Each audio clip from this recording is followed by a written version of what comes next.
Another few minutes here before we get started, but welcome everyone to Tango Tuesday on the 25th of January. We'll be starting here in just another minute or so, and just want to remind everyone to please show courtesy to the speakers we have tonight, and please have your lines muted. Doing so ensures that there is no accidental background noise that may throw the speakers off their train of thought and or cause people to not hear the speaker. We're all here to learn and listen to what Tango and anybody who is given permission to speak their piece, So towards the end of the discussion, there will be time for questions and answers. Tonight, Tango will be opening up, and he has a rather interesting few topics tonight. Like I said, got a few wrapping up on 8 p.m. here. So without further ado, Dave, take it away. Well, thank you, Kat. I appreciate that introduction, and boy, you timed that perfectly. Like it hit 8 o'clock just as you finished. Like if you could, I may or may not have had the second timer. Yeah, you actually hit the post. Look at you doing that. I mean, this is great. One of my favorite things to do is start on time because I believe in valuing everybody's time. I want to thank everybody for being here. If you hadn't got a chance to, I see coaches in here. Could you share this event out to tier 2 just so everybody has like a clean version that they can click on in case they don't realize that we've gotten started? And wow. So we were just talking about this a second ago before the recording started, but wow. I mean, wow is all I can say about Tango Crypto right now. You guys are blowing the doors off, and with the last effect that we had basically last Thursday was the launch of Ever Reflect, and well, you guys just showed off. I tell you what, that we had that marathon 6 or 7 hour voice chat that was supposed to be about an hour before and then maybe a couple hours after because we were going to be here for a while, talking about different trades and strategies, and everything kind of got thrown up in the air, juggling a bunch of plates. You all handled it very well. We had an opportunity to have a lot of negativity in the world, as you may have seen, wrapped around that. And you guys just stayed positive, stayed on it. And you shared a lot of cool stories. I always say, and you've always heard me say this, and you probably will always hear me say this, my favorite things to do are the live events where, like we're doing the pre-sales and the launches. And the Ever Reflect event did not disappoint, and spending that time with you guys was really the highlight of my week last week. So thank you so much for just being a part of this community. Thank you all for being tier 2 subscribers. That's why you're here. And this content for you tonight is going to come from the bottom of my heart. I've spent, I know last Tango Tuesday, I kind of laid it out, but I got some really good feedback on that. So I wanted to try to see if I could deliver another similar hour to that, and I believe that I have some good information here in place. This is just a concept that kind of fleshed out through a couple of conversations with individuals actually who Ever Reflect for them was a financially life-changing issue or a life-changing event, and I'm just glad that happened for you guys. And I've talked with a few of you individually, and you guys gave me some really good ideas, and you really got my creative juices flowing. So I have more notes to read from tonight than I did last week, and I just want to go over these things. There's some housekeeping that we've been trying to do on our server, and part of it is because there's so many people. Like I was talking to Mobile Trades Chris about this earlier. We're growing so quickly that people are joining the space and they don't know what to expect. And so what they expect is kind of what they've been getting everywhere else, where you join something and then it's just a lot of open discussions about different things and whatnot. So before I get into the content tonight, I just wanted to say I want to thank all you guys as tier 2 subscribers. You guys are like, you guys pay to be here, but you're acting like you don't. You're acting like you're owners in the company. And I love that about you because you see these people asking questions, and now it's starting to be where you guys have, like, you went to coach's vetting class. You obviously took notes because now you're out there vetting projects, and there's people that are dropping links for projects for us to take a look at, and some of you are looking at them and going, well, there's no audit, there's no the website's messed up, there's no KYC, we don't see a white paper, that's probably not going to pass. And it's just, you guys are really helping to kind of moderate within the community. So I just, first of all, my hat's off to you, and thanks for you guys that are active in the community. You guys are doing a great job. If you have a journal and you want to take some notes, I'll start what I have as my written down part of my training. And then at the end, I have a call to action for everybody here. And I'll also open up for any questions that you guys may have. So tonight I want to start with talking about being rich versus being wealthy. And there's a difference. So when I started doing my research for the show notes for tonight, it occurred to me that really what we have is we have definitions, right? We have things like Webster's tells us this is the meaning of the word. But then for all of us, we have different life experiences, where we come from, who we have associated with, the family upbringing, the city or the state, the area of the country or the part of the world that we're raised in affects us. They say you're 10% hereditary, you're 90% environment. So each of us has different definitions, and I just thought how it might be interesting for me to cover the definition of the words I want to explain to you, but then I want to tell you what they mean to me, and when I use them, you'll be able to better understand the context with which I'm speaking. So the definition of rich means having a great deal of money or assets, and oddly, it says also wealthy. So like if you're rich, you're wealthy. The way I understand it is they're two separate things. They're related to each other, but they're not the same. Also, for something to be rich, by definition, it's plentiful or abundant. For me, rich is like somebody with a lot of money, okay? So, and you can have a lot of money and not be wealthy, the way that I understand it. So how do we define wealth? Wealth, according to the dictionary, is an abundance of valuable possessions or money, the state of being rich or material prosperity. But the way I always had the difference in the two is that rich is basically a measurement, and wealth is also a measurement. Being rich is a measurement of how much money you possess. Being wealthy is a measurement of how much time you have left. Okay, let me explain. So if you have $100,000 and you go buy a $100,000 car, you'll appear rich because you'll have that car, right? But you may have, if it was your last $100,000, you could be flat broke and not even be able to afford putting gas in it, or you might not be able to afford getting the oil changed in that new R8 that you go out and buy or whatever, right? So you'll look rich. And to a lot of people in today's society, it's very important to appear rich. And in fact, an issue that we have in our society is that people go out of their way to appear rich when they're not, because they need to impress people and they need to feel valuable inside, or they want to have more followers than you, whatever that may be. I see being rich as somebody who just has a lot of money. Being wealthy, to me, by my definition, by my standard, wealth is defined in time. So what do I mean by that? The difference between the two is, being rich is how you're measured according to your money or your possessions. Being wealthy is measured in time. So the way I measure that is, if you lost your job right now today, you lost your ability to work, you lost your ability to go out and clock in or do what it is that you do that puts money on the table for your family.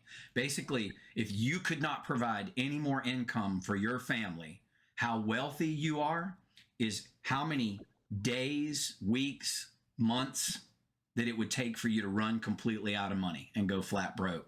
That's how wealthy you are. So I don't define wealth as like having $1 million, right?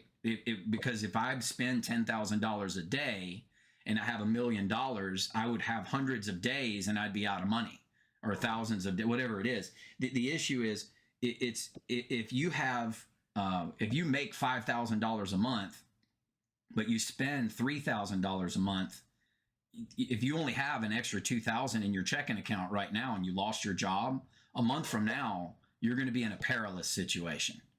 So for me, when I say what we're here to do is changing the world by creating wealthy community, I want you to be wealthy in the way that I don't want you to have to work anymore if you decide not to do that. But you have to have a plan. You have to have a way that money will come to you automatically, right? And that's really what we focus on. So one of the things I would write down in my journal is how much do I have today? And then underneath that, I know what is my budget, like how much am I spending per month. So when I get my journal out and the first thing in the morning, I actually open it up, and on the left side, I log into every single one of my accounts and I write down today's balance. And then at the bottom of all those checking accounts and crypto wallets and savings accounts and what money stash in a sock or whatever, I just total all those things up, and that's my liquid net worth, and I keep up with that on a daily basis. My grandfather taught me that actually back in the 80s when I was growing up. So knowing what your value is not about what you have or what you hold. It's about how long you can last if the faucet gets shut off. So now maybe if you understand the difference between being rich and being wealthy, wealth is about how much time you have. And if you assess this honestly and you think about your wealth and you think about if you stopped working, if your money stopped coming in from the work that you do with your hands or with your mind, or however it is that you get your employment or your money that feeds your family, if that was to cut off, what's your backup plan? Like, how long can you last? And I would challenge you to begin to look at this on a daily basis, because you need to know the answer to that question. Don't, because of fear of it not being a very long time, don't do the assessment. Don't skip doing the assessment, I mean. So you should assess it on a regular basis so that it becomes a habit for you, so that you know where you are in terms of rich, but you also know where you are in terms of wealth. How long can you live if the money stops coming in today? So, the difference is, and I said this in my little quote that I wrote down, get rich quick is a thing, right? But get wealthy quick is not a thing. It's simply not. I've been in this space of crypto for probably 5 years, on and off. Been doing it professionally for about 6 or 8 months now. But I've been trying to get wealthy my entire life because I learned the difference at an early age. Everybody wants to be rich, and you can get rich quick. Like, you can win the lottery, you can go out and hit a big crypto lick, you can get in on a pre-sale and tag it, and you can get crazy and you can have all that money coming in, right? You might get an inheritance from a family member who passes away. But what's the overwhelming story that you hear from somebody who wins the lottery, right? 3 years later, 5 years later, they're broke. They're out of money. They have no plan. They have no backup. They have nothing that they can live off of.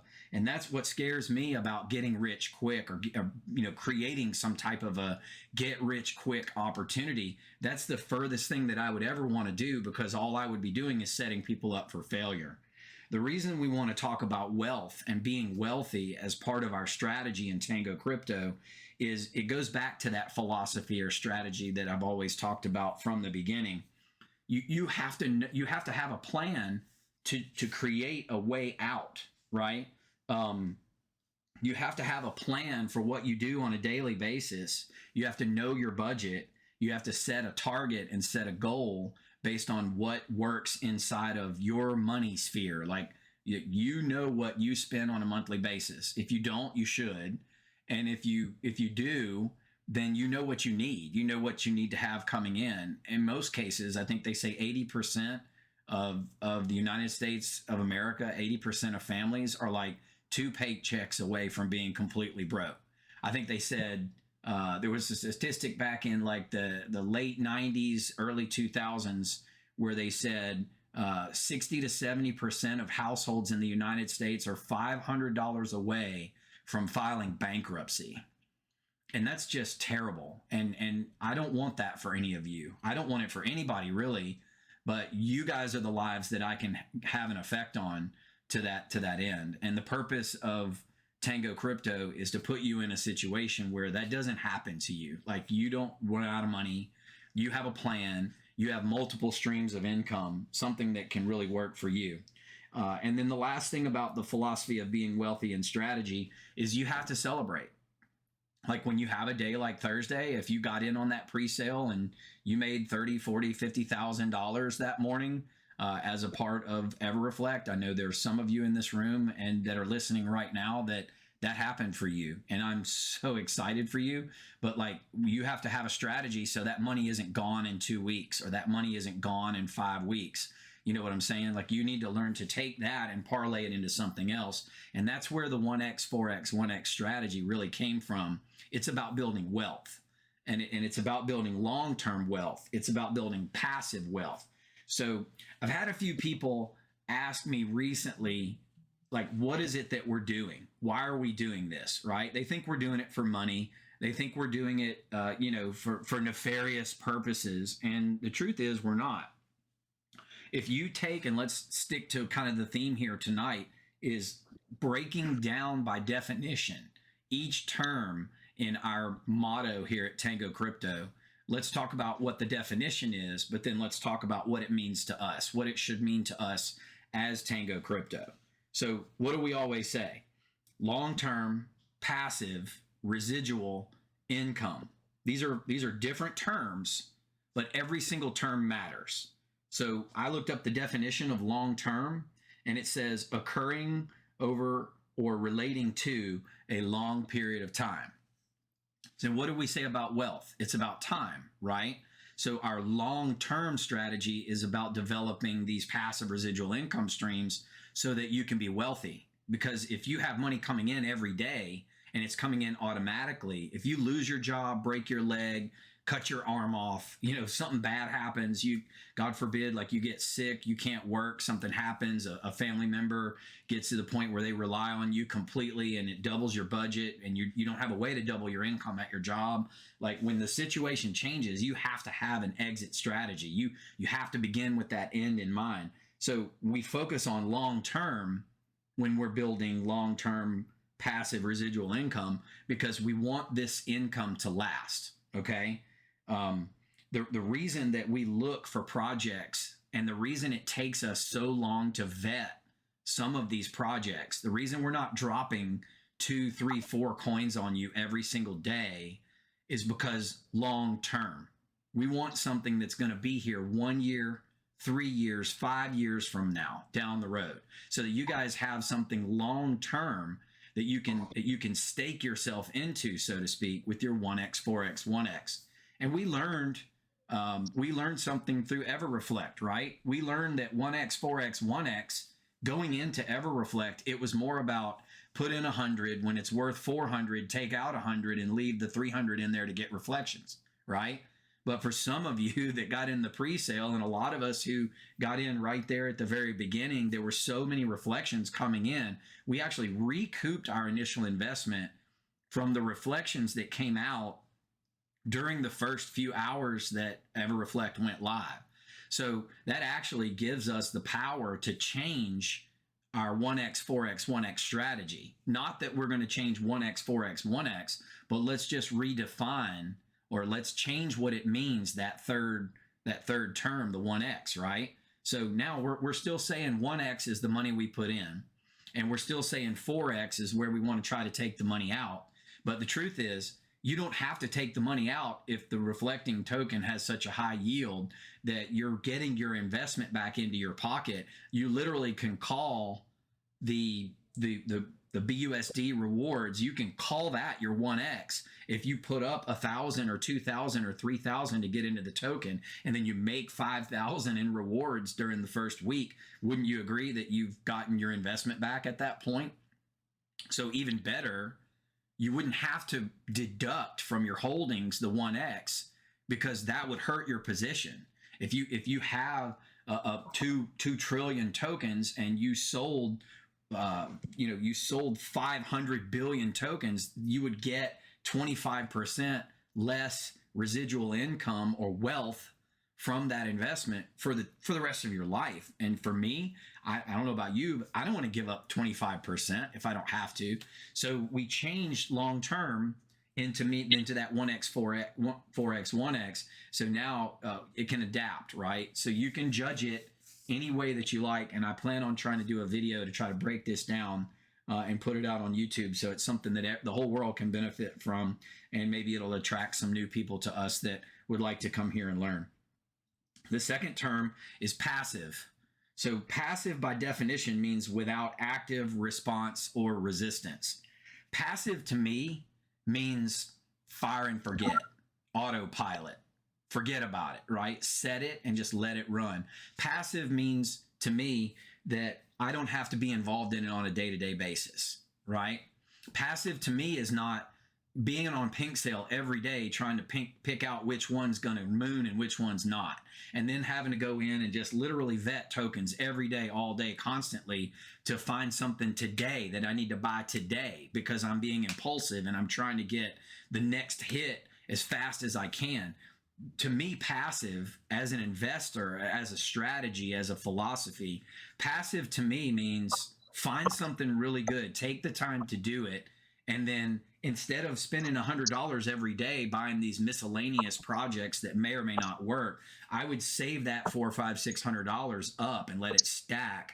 And then when I find a really good project, I'm able to hit it harder because I'm going to trust that more during the long term. But it's also passive. So that means I can walk away from it. I can set it and forget it, right? Imagine if you could call in to work tomorrow and say, I'm not going to be there, but I'm going to need you to pay me anyway.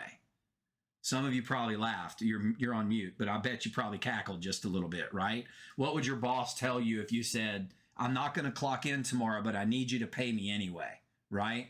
That's the concept of these tokens that we're looking for. We need it to be passive, because you've always heard me say, I want to go fishing. But the truth is, I do want to go fishing, right? And I want to be able, I want to be able to get on an airplane and fly out to Vegas if I want to. And for the 5 hours I'm in the air, I don't have to worry about whether or not all my money's going to evaporate, because my deal's on passive. The things I'm invested in, they're working without me. I'm still getting paid, but I'm not on the clock. For me, that's passive. And you can have that in this realm and not have to day trade, not have to constantly watch your portfolio, not have to always be watching the charts and glued to it and addicted to it and ruining your vision by staring at your phone or your computer all day long. You can go throw the frisbee with your kids. You can go fishing. You can take a vacation, and you don't have to be glued to it, because you actually could go on vacation, and when you come back, you'll have more money than when you left, because your investments are passive. To me, that's what passive means, okay? The next term is residual. Now, residual was kind of hard to find a good definition that applies. There's a bunch of scientific definitions about residual, like when you calculate something, it's what's left over, like the remainder. But I finally found one that really fit the most. The most accurate version of residual to what I think we're doing is a royalty paid to a performer, writer, etc., for a repeat of a play, television show, etc. And I think that probably is the closest to the definition that I'm trying to achieve with residual. What does it mean to me? It means work once, get paid over and over and over and over and over again. And that's what reflections do. Reflections are a residual payment for a job you do one time. And your job is just buying the token. It doesn't get much easier than that. Once you learn how to vet for yourself, you actually could probably pull the trigger on other investments if you wanted to, because knowing how to vet these tokens would allow you to spot good long-term plays. And that's why the classes that Coach has been teaching and the content that we're going to continue to produce for you guys is going to be educational in nature, so that you can learn how to put these investments in play that will create residuals for you. It's like, I forget some of the examples, but it's, you think of like your favorite movie. Let's say Top Gun is a great movie, right? It's been around forever. Tom Cruise was in Top Gun. Every time it comes on television, Tom Cruise gets a few dollars. And that may not seem like much to you, but how many times has that been on television over the last 25, 30 years since that movie came out? Not to mention, anytime somebody rents it, time somebody uses it in a promotion, they all have to pay that money back to the home office that then distributes it out to the artist who were participating. And every single artist in every single movie gets a residual. Every single recording artist who writes music and records a song and then cuts it and puts it out, every time it plays on the radio, they get like a nickel or 10 cents. And it doesn't seem like much, but there's places, I mean, think about it. You listen to the radio, if you leave it on all day at work, you hear the same 12, 15 songs over and over and over and over and over again. That song may play 20, 30, 40, 50 times a day. Even if it just paid 3, 4, 5, 10 times a day, it's still putting money in the artist pocket. See, that's what reflections do for us. Those reflections are those residuals. They're echoing payments. They come over and over, right? We beat this to death. You know, the contract says that the residuals will go out every hour, but we know it's based on volume. We saw volume that was so crazy in the first part of the launch last week that they were coming out sooner than every hour, right? We were seeing reflections every 20 minutes, then every 30, then every 45, you know, and it started to stretch out. People were starting to get a little upset the next day when it kind of slowed down a little bit, but that's what happens. Projects get hot and heavy when they first come out, and then things start to die down. The cool news is, as these projects come out with more utilities and they start to deliver on these long-term promises that they've made us as the investors in their companies, what you'll see is the volume will go back up again. Now, we haven't really seen this happen in any major project that we're invested in yet, but we've seen examples where like an announcement comes out and they say, hey, we're close, and then all of a sudden people start buying the token again. That's not us buying that token. We're still holding it because we're long term. But remember, the mob kind of changes their mind every 6 seconds, like squirrel, right? They're just hit fast, go fast, hit fast, and it's emotional and it's in and out and FOMO, right? The things that we're trying to get away from as a group of intellectuals is to stop that for us, and then hope that we can help other people learn how to stop it as well. But the whole point of doing it is the residuals. If we invest in a project, we want it to pay every hour. We understand if it doesn't, if the price goes down, hey, some of you have already seen it's a good opportunity to pick up more. If you didn't get as many tokens as you wanted when a token first launched, when the price goes down a little bit, it's a great opportunity for you to pick up a few more shares for yourself and increase the size of your bag. The more shares you hold of a token, the more reflections you get. Not only that, but the faster you get them, because the biggest bags get paid out first because they reach their thresholds faster, because the number or the threshold that the contract needs to pay out is the same for everybody. So if I'm making $100 an hour and you're making $10 an hour, if the payout happens at $100, mine would be hitting every hour, yours would happen every 10 hours, because it would take a long time for your 10 on 10 on 10 on 10 to build up. So when you have a larger bag in a project, you get paid faster. You don't necessarily get paid more. You just get access to it more quickly, because the array is going to get to you more quickly because you're always in the line, right? As soon as your reflections pay out, it's already refilling, and it's about acceleration. So this is why you'll see people that go, hey, that's great. We love the dip. Right? Not only are we getting paid when somebody sells, which we're totally okay with that. Big red candles don't scare us. We're intelligent investors. When the big red candles come out is when we start reaching for the BUSD to send it back in, right? Because we're just trying to get a bigger position because we want to own a greater percentage. That's what being passive is all about. But if you didn't want to do that, you know what would happen? If you wanted to go fishing this weekend, you want to go fly a kite this weekend, you want to go get away, go take your husband or your wife out for a nice dinner or a weekend away or something like that, you could do that and your wallet would still be filling up with residuals while you were gone. And if you missed a dip, so what? You'll have more bullets for the next dip. So residuals are all about getting paid over and over and over and over again, like an echo. I like to imagine it, the way that residuals were first taught to me was if you look out over a very still lake where the water is just completely flat, and you took a big rock and you threw it out as far as you possibly could, you throw the rock once, but hundreds of waves, one after the other, come back to the shore. Throwing the rock is buying the reflection tokens. The reflections are the waves that keep coming back to you on the shore. Every single one of those waves is money coming back from your investment. So residual, that's residual to me. So if we're breaking things down, long term means we want it for a long time. Passive means we don't have to work very hard for it. It comes in automatically. And residual means it repeatedly comes in over and over and over again, right? And I know I probably shouldn't have to define the last term, but income is defined as money received, especially on a regular basis, for work or through investments. I love that that's actually the definition, because that's what we're talking about. But really, income just means money coming in, right? And most of us in the world are trained that we have to go to work to get income. But you don't. You absolutely don't. You see, some of the wealthiest people in the world don't work. I haven't had a job since like 2015.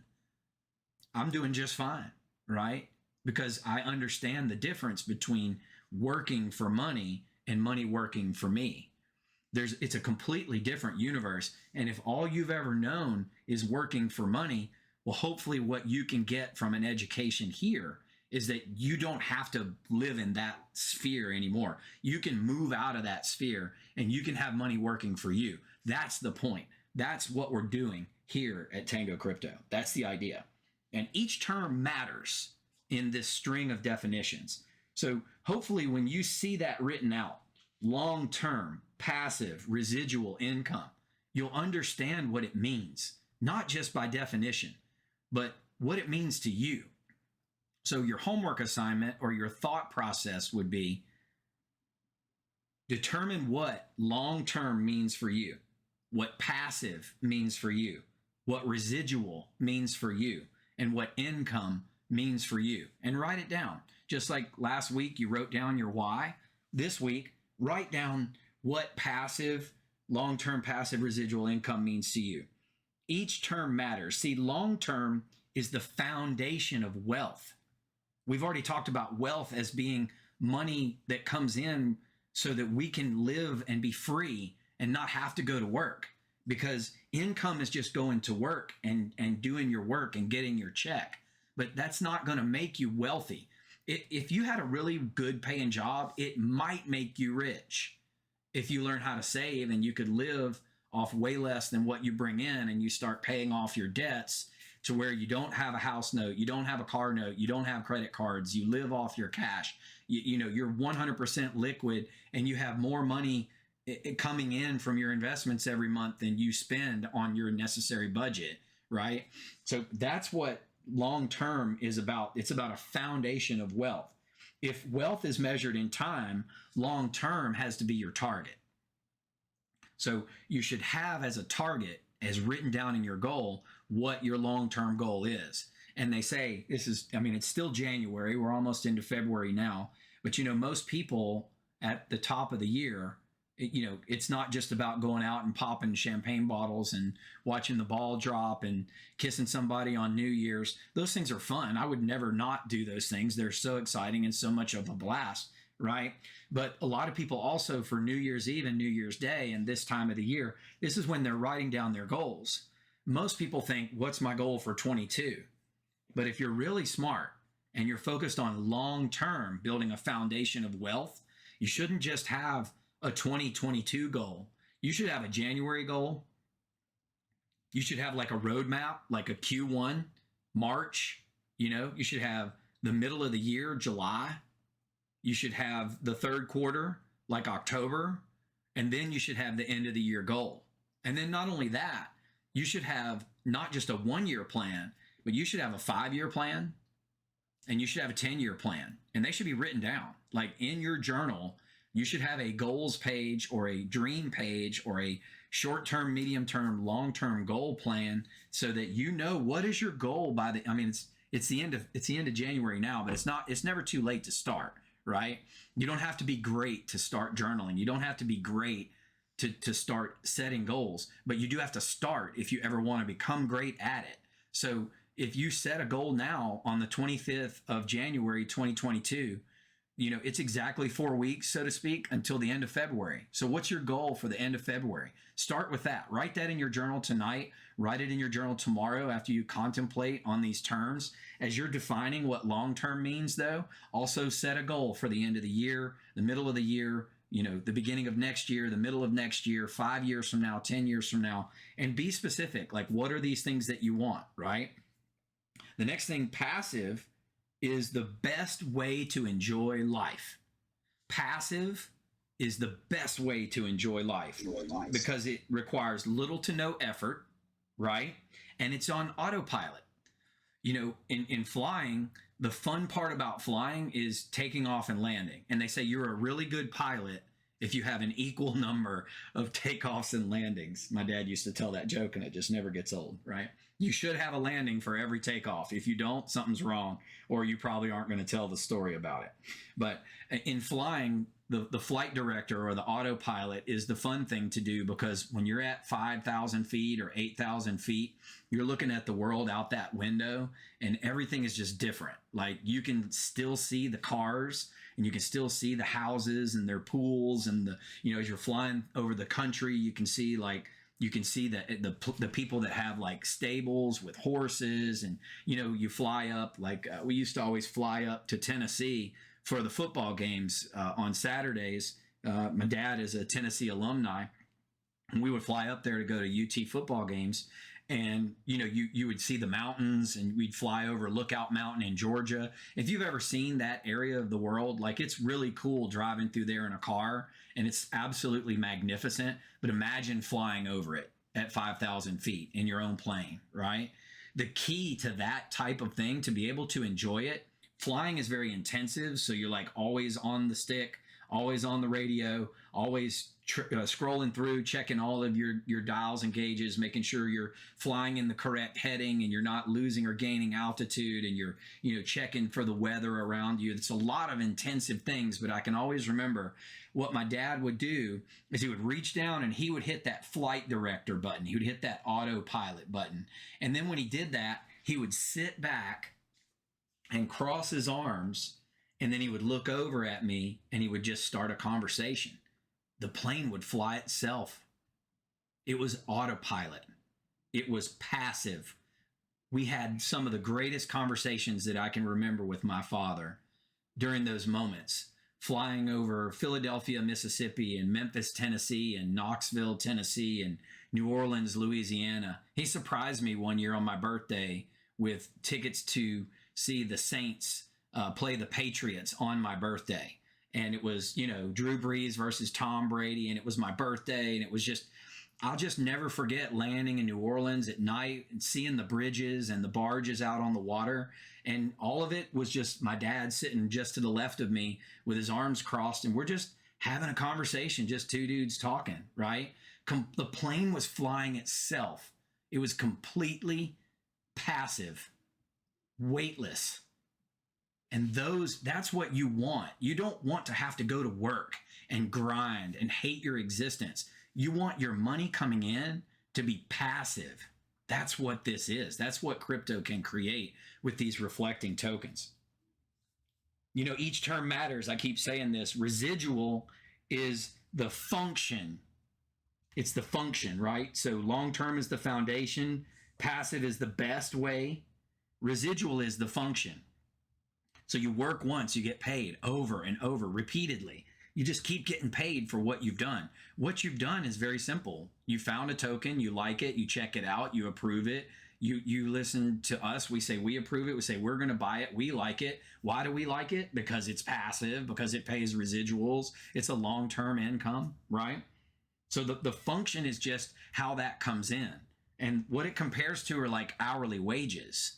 And I broke this down the other day, and somebody was like, wow, that like makes a little bit of sense, right? So just to make sure I'm not jacking this up too much, I'm going to break out my trusty dusty calculator over here. Whoops, I still got Fight Club up on that screen. I want you to hit me as hard as you can. So if we had 10 tokens paying $100 per day, nope. That's $1,000 per day. Now, this is an extreme example, but just think about it. 10 tokens that pay $100 a day in BUSD. That's $1,000 a day. That's $365,000 a year. And you don't have to sell a token. You can hold them all. You don't have to buy and sell. You would have that money coming in. 10 tokens doing 100. Now, 10 tokens may not do 100, right? But what if we had 100 tokens that did 10? It's the same thing. It's $1,000 a day, $365,000 a year. What if we just had 50 tokens that did $50 a day? That's $2,500 a day times 365. It's $912,500 a year. Passive residual income. See, residual is the function. It's not about making one token that makes you money on one day. It's about finding one token that you can buy one time, and then it will make you money forever for the rest of your life. And then you just go out and go find another one. And then you buy that one, and then you add that one to your arsenal, and then you find another one, and then you buy that one and you add it to your arsenal, and then you find another one and you buy that one. You see where I'm going with this? Everybody makes fun of me. They say I'm the rinse repeat guy. But isn't that what we're doing? Is we're just rinsing and repeating? And really the core philosophy of 1x, 4x, 1x, that last 1x, the reason I would take it out of one token was so I could put it into another one, because I still have the one that I owned. I've already made 4 times my money and took the money back out. If I have to do it with that token because it's like low yield, maybe it's a 7, 8, 9% BUSD rewards token, might take it a little longer to get to $100 a day or $50 a day or whatever my target is. So, the idea is that I'm not going to stop. I don't buy a token today and then go buy another token right away.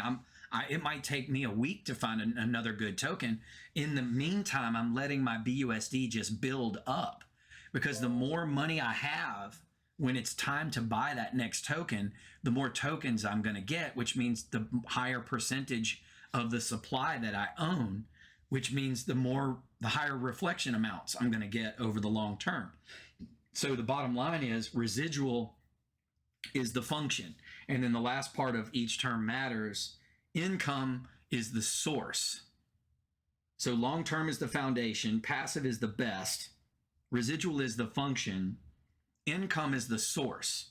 So this is basically, it goes back to, I guess it's learning to become a good follower.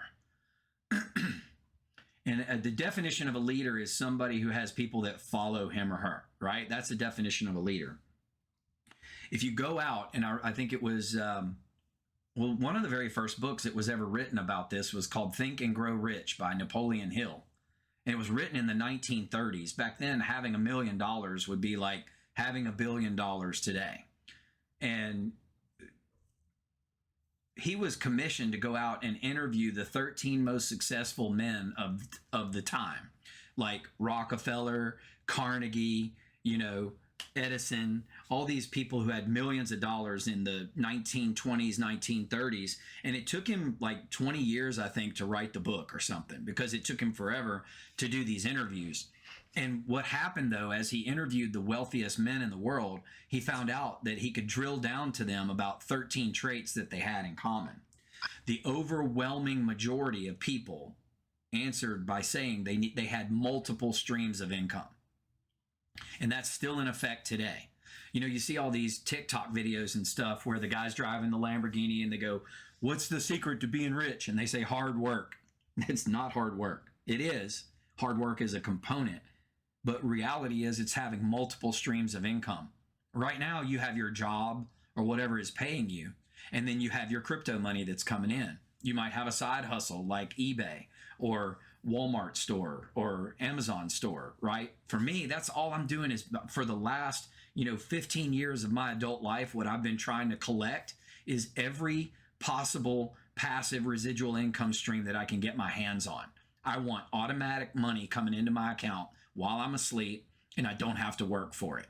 And if you don't think it exists, you're starting to learn that you're wrong. Okay. Now the key is to have multiple.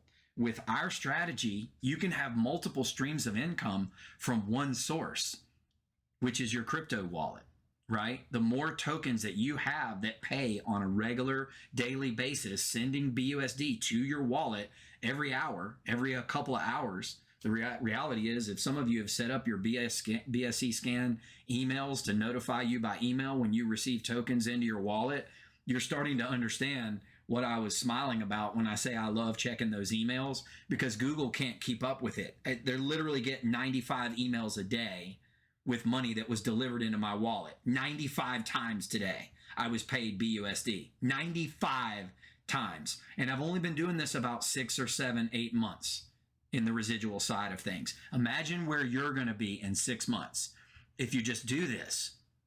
Imagine where you'll be in 6 years. How many hundreds of tokens paying you every single day, multiple times per day, will that be? So don't get in a hurry. Slow down to speed up. Get those multiple streams of income. Stay on target. Don't get in a rush, right? I know you guys get really super excited. Like, everybody's asked the question, when's the next one? When's the next one? Trust me, they're coming. I promise you they are.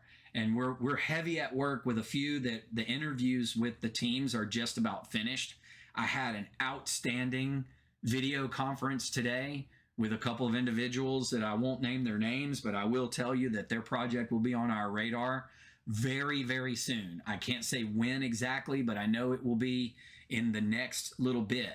I can tell you that we probably already have what I would say is 3 launches in February, unconfirmed at this time, but they are scheduled for then. There's one that may get pushed back, but it may get pushed back because they want to make sure that we got enough whitelist spots for everybody. So their current way they have it set up is not going to work, and they're going to have to cancel it and push it back so they can get Tango Crypto on board as their partner to launch. That's what you guys have done. You guys have done this. It's not me. It's not Coach. It's not Karuna. It's not Mobile Trades. It's not Trey. It's not any of one of us as an individual that's done this. We just had an idea, and we got together. We started talking about it. It became something bigger. But what it's becoming now is a force. It's becoming a group that's large enough that people are paying attention to it. You're starting to see, our ideas are starting to echo into other communities. And the greatest form of flattery is imitation. When you see that everybody is trying to add education to their components, that tells you that we're doing something right, because education is what we've been focused on from the beginning, right? I'm excited to see everybody kind of getting in lockstep. We're figuring out that the way to achieve good guy DeFi is through education, through teaching, through onboarding people that have never done crypto before and just want that safe space. And you're in that safe space. That's where you are now. You're part of this team. So the last thing I want to do before I open it up for questions is we've talked a lot about the future, but your homework assignment, so to speak, even though I've asked you to journal a couple of things and write down what long-term passive residual income means to you. That's kind of like your written go-away assignment. But I have a call to action for you guys here. If you're listening to me now, or if you're catching this recording later on and you're coming back to circle back, I need you to do me a huge favor. I want you to think about, if you're comfortable promoting and continuing to grow this community, do you have a talent or an idea or a special something that you are really good at, that's like it just is in your heart? It's like what moves you to do it, that you would feel like you would honor us by volunteering to give your time to this community, whether it's promotions or graphic arts, or you just know a lot of people. I know I've talked to people that have done different types of promotions and events. We've got a couple of music producers in our group. We've got people that are from all different trades and backgrounds, and we're all helping each other. We're all getting better together. So I want to call you out. If you have something that you would be able to help this community get better, I want you to send me a direct message. you can send it here on Discord. You can direct message me on Twitter. You can direct message me on Instagram. You can text me if you've got my number already, or on WhatsApp. However you feel comfortable communicating with me, I'm asking you to volunteer. If it's inside of your heart and you have something you think you could give to this community, we need help. We're growing way too fast, and that's not a bad thing. But sometimes when you grow way too fast, there's just a lot of weeds can creep into your yard. So we need to make sure that we keep pulling the weeds and that we keep the grass trimmed and we edge the sidewalks, right? Because we want our lawn to be beautiful when people come to visit.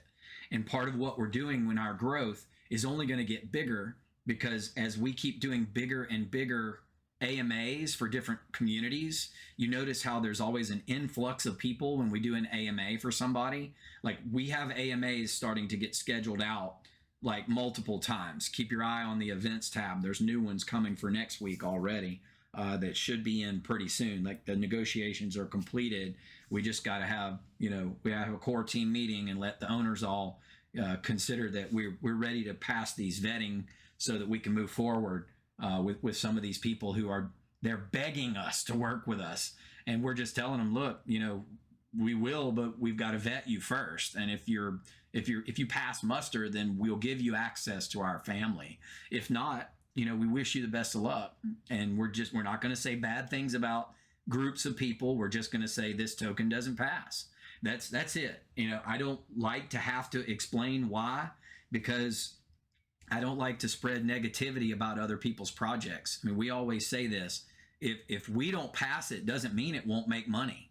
You guys can go, if we say it didn't pass our vetting, but you look at it and you really like it, hopefully it's not an emotional, like, don't love it emotionally, but like it intellectually because you dug it apart and maybe you think, hey, this looks to me like it would be a good thing for long term. I appreciate that you guys didn't pass it, but I want to give it a shot. You're welcome to do that. We're not here to tell you what to do.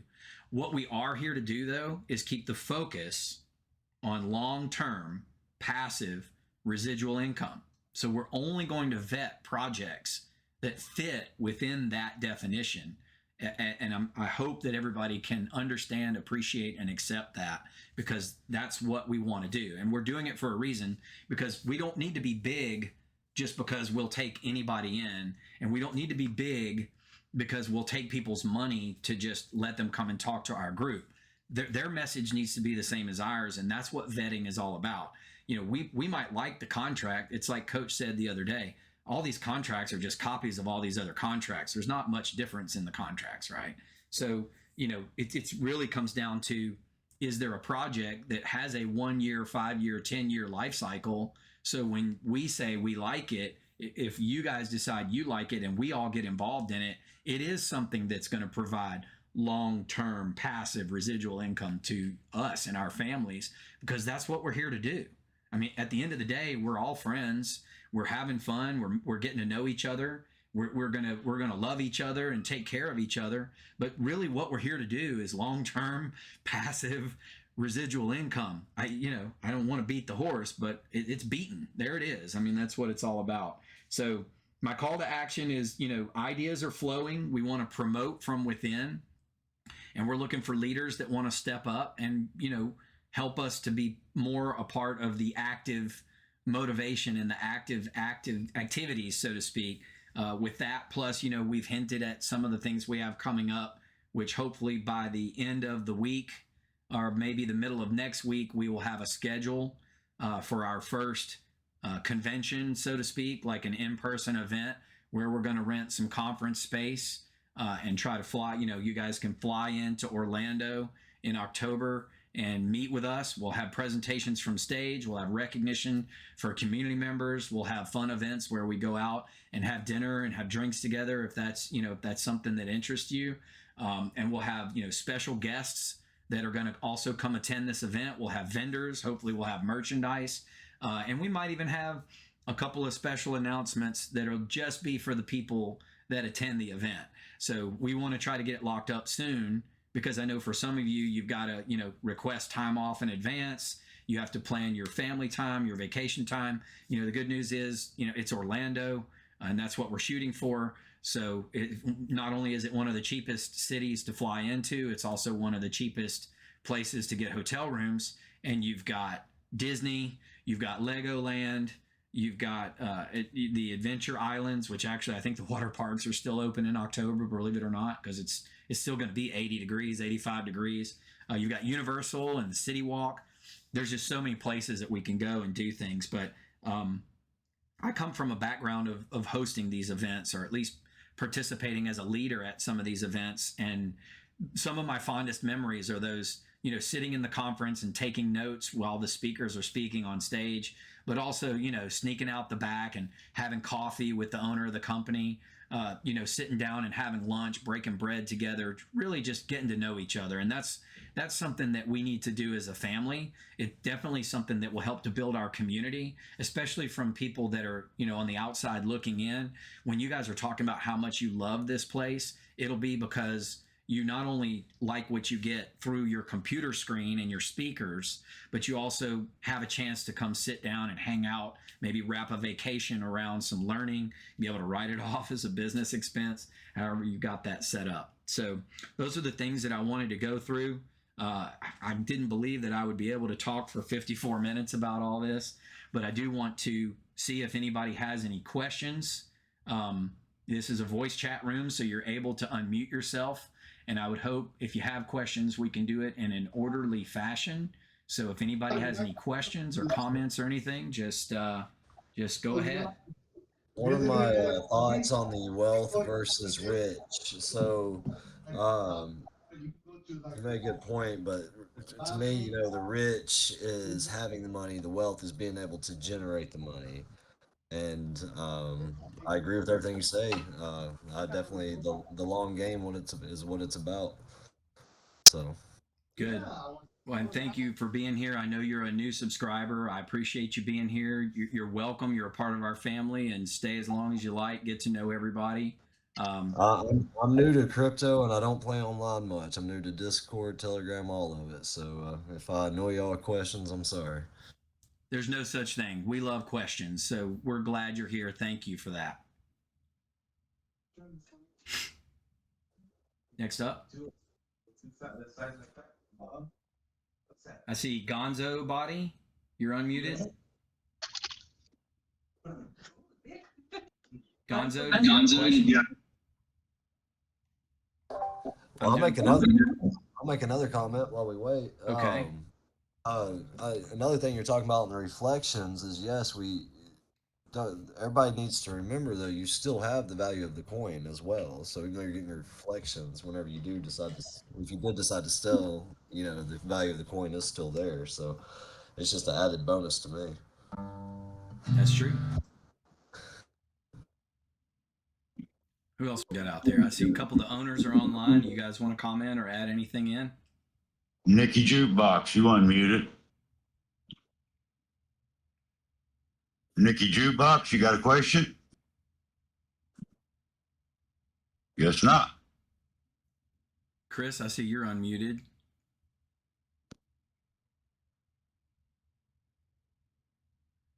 You might just be listening.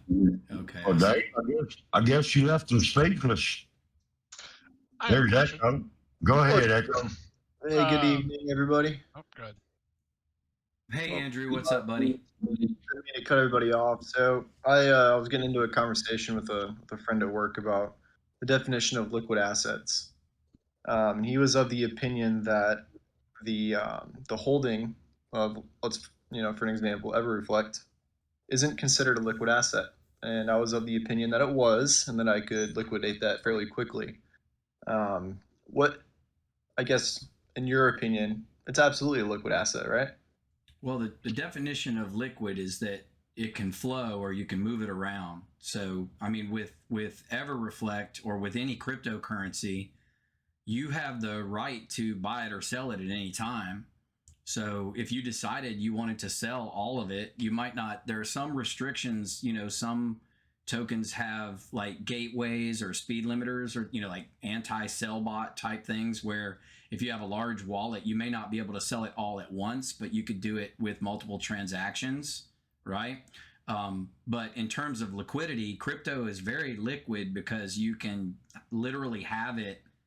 The only slowdown would be probably once you, let's say, if you would convert the token to BNB, you would convert it to a stable coin of some nature, or sometimes you don't even have to do that. I know with mine, I can send BNB over to crypto.com, and then I will convert the BNB to USDT inside of there, and then I would load it to my Visa card that's in my pocket, and I can go through the drive-through at McDonald's and buy a cheeseburger with it. That's liquid.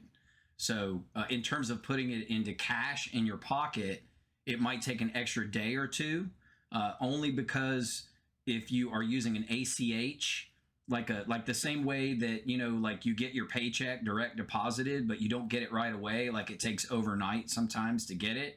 You may not recognize that, but you know, as a former employer, I know I would send the money on Tuesday and the deposit would clear on Thursday night, so my employees would get paid on Friday.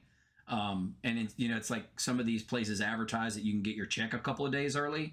It's because the owner of the company sent the money on Tuesday. They had to have their payroll done by Monday, sent by Tuesday in order for the checks to be sent out to you. It's the same thing. It's like if I send an ACH transfer, sometimes it's the same day, sometimes it's the next day, but you still, in theory, could sell your entire holding of any crypto, convert it back into a stable coin or whichever off ramp that you are going to decide to take, and then whatever the rules of them getting your crypto back into fiat, whether, you know, by sending that back into your checking or savings account, it would just be the rules that exist around how long it would take for a transfer like that to process. So by definition, I would say your crypto assets could be, you know, part of your liquid setup. That's, I always calculate all the cash in all of my checking and savings accounts, and I calculate the balances at the time at the top of all my trust wallets. Easy answer, Echo, is yes, it's liquid unless it's staked and you've got a certain time amount of time it's locked. That's right. If If that's it's it. staked, yeah, it might be locked up. Tell them come talk to old coach and I'll set him straight for you. It's the same way. Like I need to put more ammo in my pocket to have this conversation with them. So I appreciate it. Thanks, guys. You're welcome. You're welcome. It's a good question, though. Yes, it Anybody is. else? I think Kat had a question. Kat, I think I saw you talking, brother. What you got? I did. So I may or may not have heard something about merchandise for Tango Crypto. I was wondering if there's no steady plan for that yet, but there is definitely like a checklist future. I'll buy a shirt. We have logos and things like that we have already. I like our logo as it sits now. If we had somebody who was super creative and came up with something different, we might could switch it out. I think at this point our brand is pretty well established around the logo, like the circle, you know, with the broken kind of a technical lettering, and I kind of like the way it looks. But you know, if we were to have other logos like a TC or, you know, different things like that were to emerge, or if somebody had some art, like part of my call to action, you know, if you're a graphic artist or you've got some art that you've done work in the past and you want to volunteer that into the community, you know, we're certainly hoping that there's people out there who would love to contribute their time and talent to this enterprise. All right, mailman. That could become merch someday. Mailman, you got a question? Hello, the mailman. Guess not. We got the mailman. We got the UPS man. I think we got a FedEx guy. Didn't we determine the other day we have like all the final mile people in here? Yeah, there was Amazon as well. Oh yeah. I'm an Amazon DSP, so yeah. Yeah. I actually saw Leon Musk joined earlier. Nice. I did have I don't know something if to it's add to your listed as well. merchandise. Go ahead, Cranky. Obviously, I'm a UPS driver, and I have a lot of contacts with individuals who can do screen printing or hats, stitching, embroidery, pretty much whatever you're looking for. I definitely have a lot of contacts for that. Oh, Well, they're probably on your route, right? Yeah, a lot of them make me free gear and stuff throughout the years, like Christmas bonuses and stuff, because Nice. I'll take the opportunity to deliver to them first, because I know most of them are home operators, and their day-to-day business is that's what they need. So even though UPS may not consider them a business and they're supposed to be our last stops, I'll go above and beyond and get it to them so they can get their stuff. And I've gotten hats, socks, jackets. I mean, you name it, they're pretty good to me. Well, if you do have a referral like that, why don't you snap a photo of the business card and then just DM that to me? That way I'll have it, and if I contact them and they give us good pricing on something, I'll make sure that I let them know that I got it from you. All right, sounds good. Cool. Hey, thank you. Thank you so Coach. much. Old Coach sure would like a T-shirt with that picture in Old Coach Corner. Old Coach Crips Corner. That would look pretty cool. I bet that would look pretty cool. I wonder if something like that's already in the works. That'd be kind of nice. My wife also actually just started doing vinyls and stuff, so I'll see what she can't do for you. Nice. Mine's doing it too now. She's like got the Cricut, and she's completely addicted to it. Like there's so many signs in my house. Like there's a sign in the bathroom that says "Hey, sweet cheeks." I'm like, seriously, babe, you're going overboard. Like now she's making one for coffee, and it's just, I love it. It's great. She's putting her own little touch on the house. I'm not gonna stop her from doing it, because when she's working on her project, she's not yelling at me. Wait to the next step, and that's when they start doing the at-home body oils and soaps and butters and all this stuff. Yeah, I mean, I always constantly smell like something different around here now. That's good. Those things will keep the flies off of you. Hey, them things are good for skeeters too. They run them skeeters out of your house. Yeah, I almost let you beat me to it, Coach, but I knew it was coming, so I had to get you. But I tell you what, Mr. Proud Monkey, I like your name, so I want to hear your question. Oh, you got off. You didn't want to talk. All right. That's okay. I wanted to hear what a proud monkey had to say. Does I ain't anybody never else have any proud questions? Comments? Anything about the training tonight or anything like that? I had a question about the crypto.com card. Okay.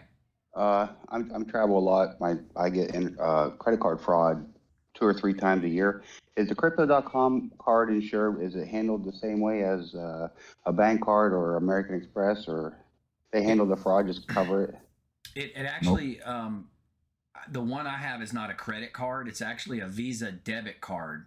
And what you do is you basically create an account with crypto.com. I think somebody asked me for the referral link earlier. So if you scroll up in tier 2, I think it's in there. And like when you first sign up, you get like $25. I don't think you. Oh, sorry, I didn't mean to cut you off. I don't think you have the fraud protection or the FDI. Is it federally insured? Well, it's not a credit card. It's a debit. No. It's a debit card. So it's not fraud protected.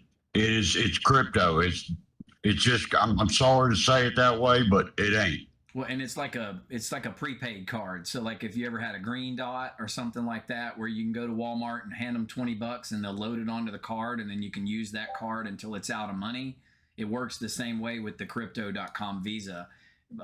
So you take your crypto and you load it onto that card. So you would create an account, apply for the card, they send it to you, and then once they send it to you, there's nothing on it. Like it doesn't have a line of credit. If you take $1,000 from your BUSD wallet and you send it over to crypto.com and use it to load the card, there's a few more steps in that, but that's essentially what you do. You literally say, I want to put this $1,000 on this card, and then the card in your wallet goes from having a $0 balance to $1,000 balance, and then you can just use it.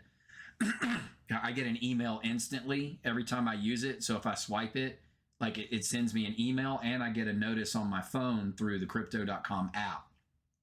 And one of my friends, Chris Casey, referred me to that, and he uses it. So he's a mentor of mine. So whatever he's doing, I'm usually doing it too. So okay, Monkey, go ahead.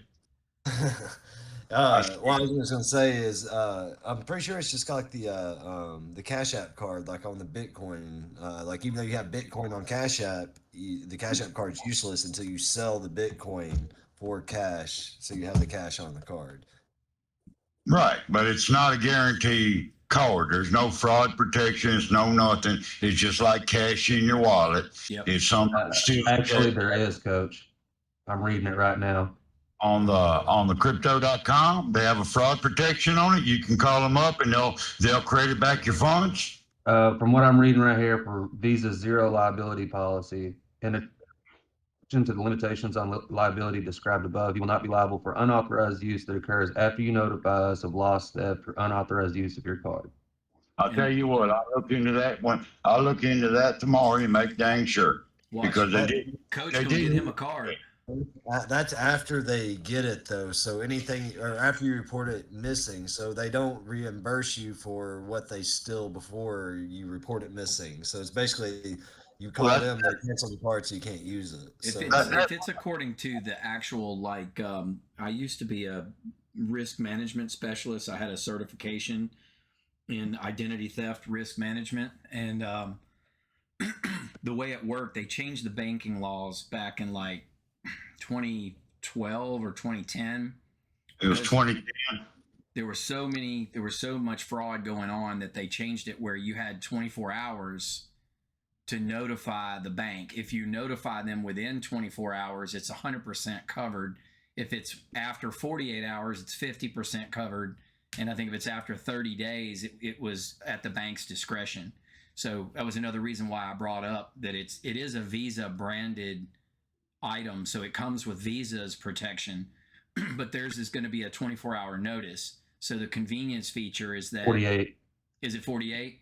Yeah, the best way to keep your losses down is by calling the toll-free number on the back of the card. You could lose all the money in your account if you tell us within 2 business days after you learn of the loss of theft. You can lose no more than $50 if someone uses your card without your permission. If you do not tell after 2 business days, you can lose up to $500. Which means because they do notifications instantly, like I get an email and like the little text notification from the crypto.com app simultaneously. Like I literally get them both on my phone when I use the card. So if somebody was to gain access to that account and use it, I would know right away. So I could turn around and contact them through the app and say, that wasn't me, I didn't do that.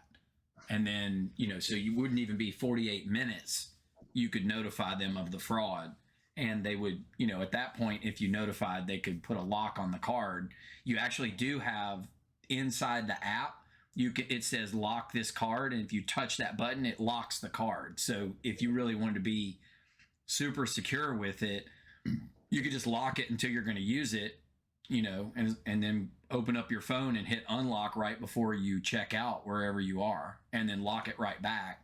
And then even if there was fraud, it wouldn't work, because if they had your number, it's gonna decline if they try to use it because it's locked.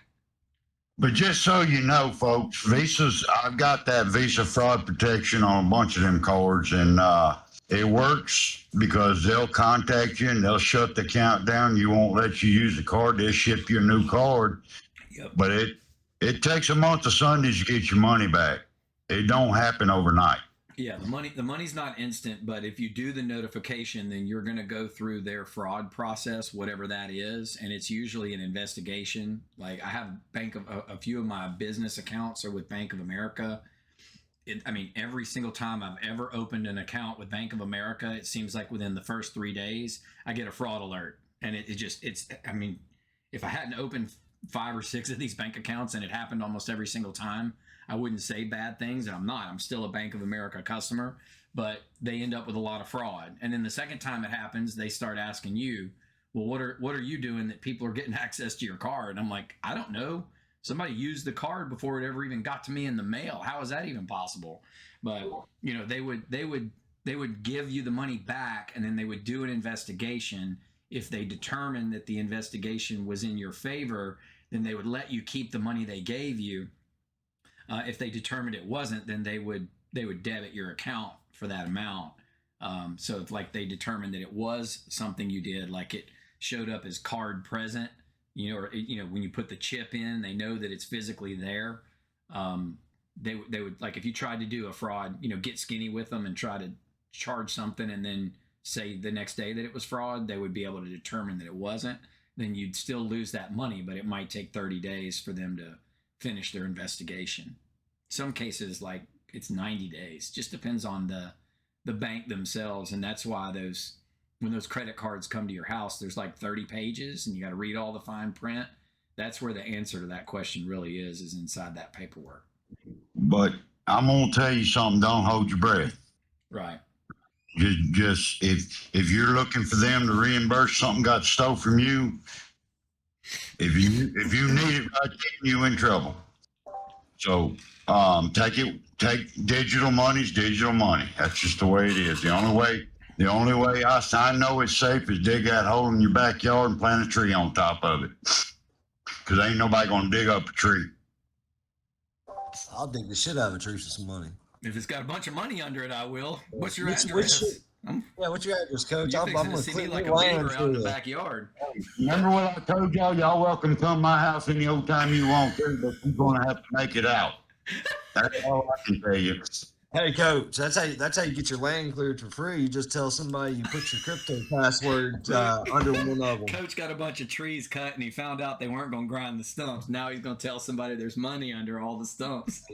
Yeah, Modern problems require modern solutions. Hey, you guys think what you want to. Just remember, you walk out of here, something belongs to old Coach, he ain't gonna give up without a fight. That's right. That's funny. So that's all up. Do we have any other questions before we call it a night? I'm robbing you, Coach, every day of your knowledge. Get after it. Tango, I actually got a question. Got about Any 25 thoughts rounds. Real close. Okay, all right. We got another question. Hold on. Any thoughts on the Rheumatic AMA tonight about them changing their contract and going to V2? I was texting a couple of people about that, and honestly, the response that I'm getting is very similar to what my initial reaction is. It was going to happen. There's a couple things that they want to fix. They already did, do a bonus by changing the way the structure is set up, and I think the plan that they've laid out is a very logical solution, and I don't think it's going to affect us as holders in a negative way. I think it's going to have the same effect that change usually has on a lot of people, where they just don't like change, so they don't want it to change, and so they might want to, backlash against it. But I really think, we vetted that token by vetting that team, and we have a very close relationship with that team, and I trust them implicitly. I believe that they are persons of integrity. They are men of integrity. And so whatever they've decided to do, and I know that they're getting guidance from somebody who is a very, very good coach in all business-related manners. He's world-renowned, charges lots of money for his services, and they're taking into account all of the ups and downs before they make that decision. I don't know how the public will react to it, but I support them in the way that they're laying out their process. Ultimately, it's not my business, so I can't judge them. But knowing that they are, the conversations that we've had with them, just like all the other projects that we've had conversations with, we decide to vet them because we believe in their honesty, their integrity, their character, or we don't talk about them. We just don't talk about them if we don't believe in them. So I believe that they've got a good team over there, and they've got a good plan.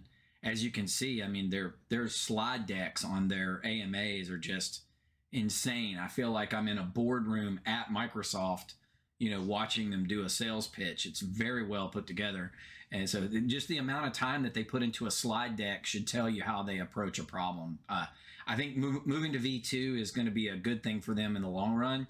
There might be a few little speed bumps along the way, Every flight to Vegas is going to have a little bit of turbulence, but ultimately you end up in Vegas.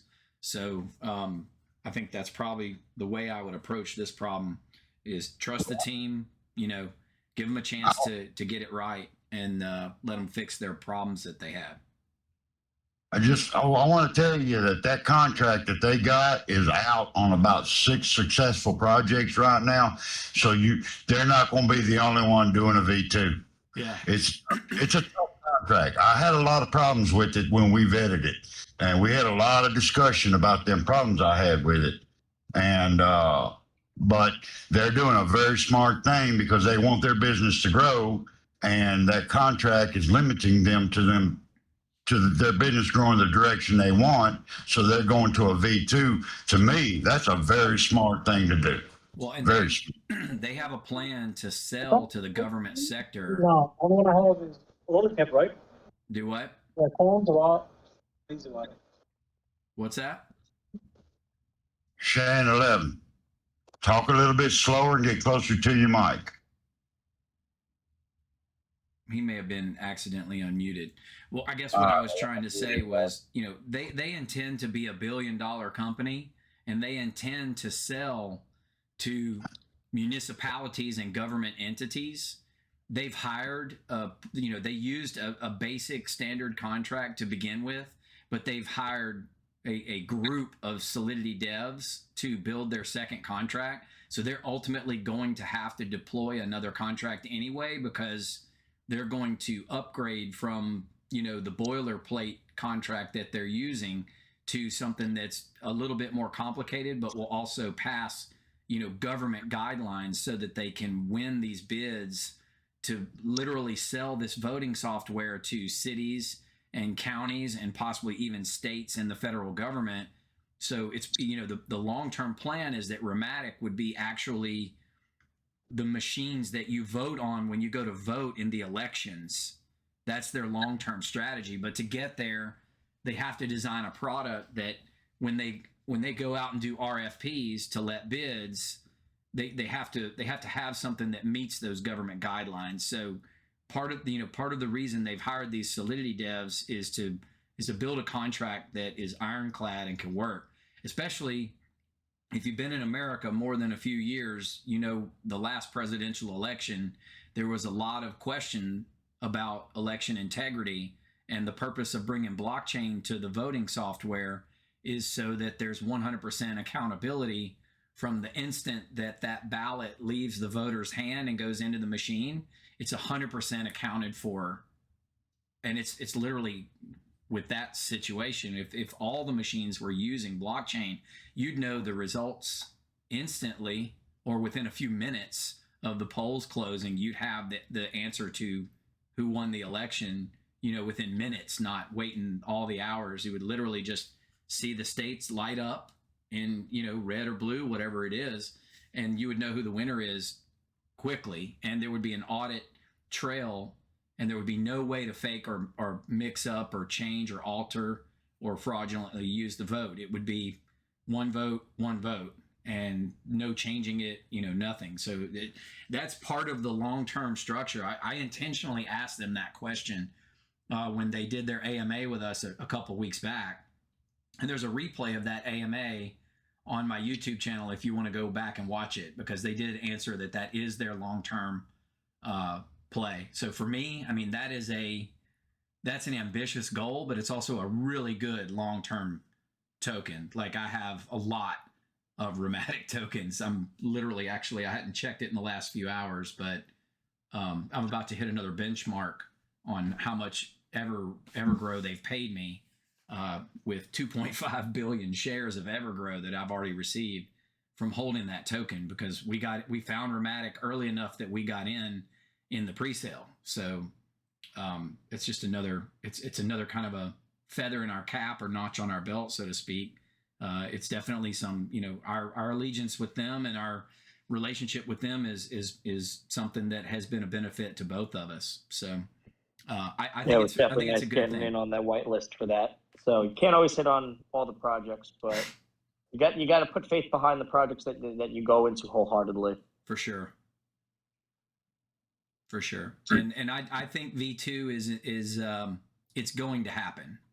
So it has to happen for them to move forward and become that government vendor.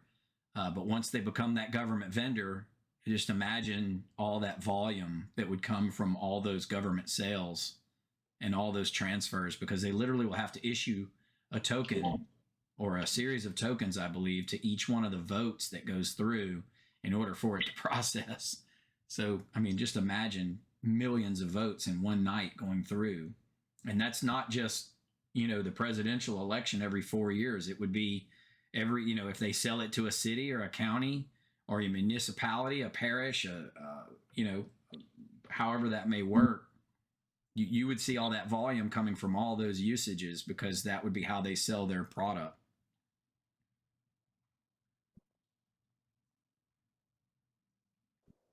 All right, mailman, you got a question? Proud Monkey, you got a question? Yeah. Hello? Yeah, go ahead.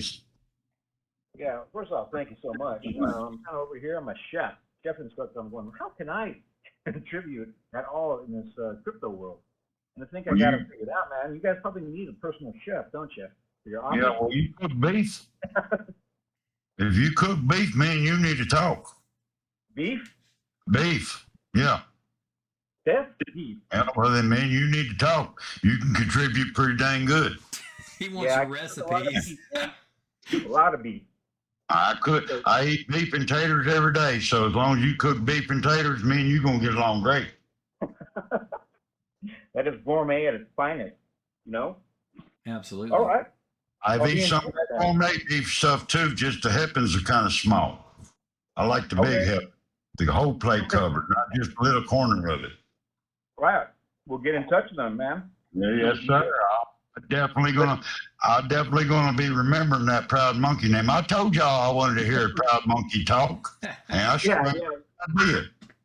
Yeah. So I don't want to tie up any more time, but thank you guys again. I'm absolutely so excited, and I can't believe how lucky we are to be a part of Tango Crypto. And this is absolutely unbelievable, you guys. You're changing lives, and that's all I got to say. Thank you. Good night, fellas and gals. Thanks for being here. I appreciate you. All right, we're gonna look that up. Peace, guys. Good night. Anybody else? I see a bunch of regulars in here, and I see a bunch of faces I don't recognize too. Please feel free to talk up. This isn't about me talking to you. It's about us chatting with each other. Hello? Hey. All this talk about Vegas, I think maybe we should have a meetup in Vegas. We've talked about that. Let's get Orlando under our belt, and then we'll go from there. Maybe Vegas is the event we announce coming out of Orlando.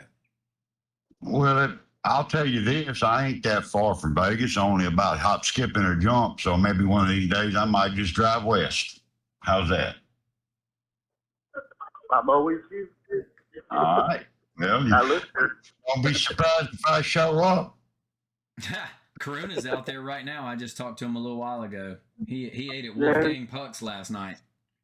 Yeah, he said something about wanting to meet up for breakfast. Try and make it. Yeah, he's going to be there. He's out there for the nobility event where they brought out all the Knights of the Round Table. Yep. So yeah, we're gonna try and meet up for breakfast or lunch. You should do that. He's got a couple of really cool questions to ask you. Cool. All right. I'm at Friday. I missed the Tuesday. Well, it'll be here on recording for you if you missed the first part. Okay. Should be able to get it out pretty quickly this time because I've got a little better sense of what I'm doing. I'll try to get it started tonight, so when I wake up, I'll have it out. Probably first thing in the morning. How about anybody else? Well, Proud Monkey, you still unmuted. You got something you want to say, or you just don't like to mute? Oh, yeah, I didn't see that there. Sorry about that. I'll unmute. Yeah, I'm good on the questions. All right. Well, thank you, sir. Thank you, man. God bless. Ain't a question, but so I've noticed my portfolio has been mostly green lately. What are your thoughts about the market flipping up? I think when there was a bounce on Bitcoin, right? Didn't it go up about 12% today?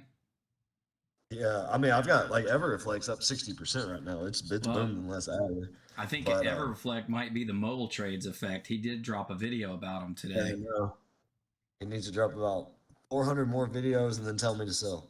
There could have been. Was there? I think H Unit is here from the Everflect team. Did you guys have any other announcements or anything that I missed today? No. Nope, not at all. Other than we're going to be doing a lot more giveaways, so that should be fun. Oh, nice. Hey, I need to join y'all's Discord. I gotta figure that out. If you look H Unit, I think if you have the Discord link, if you want to drop that in the Everflect chat channel, that way anybody that's not on your Discord can hop over there and join you guys. Certainly, I will do that right now.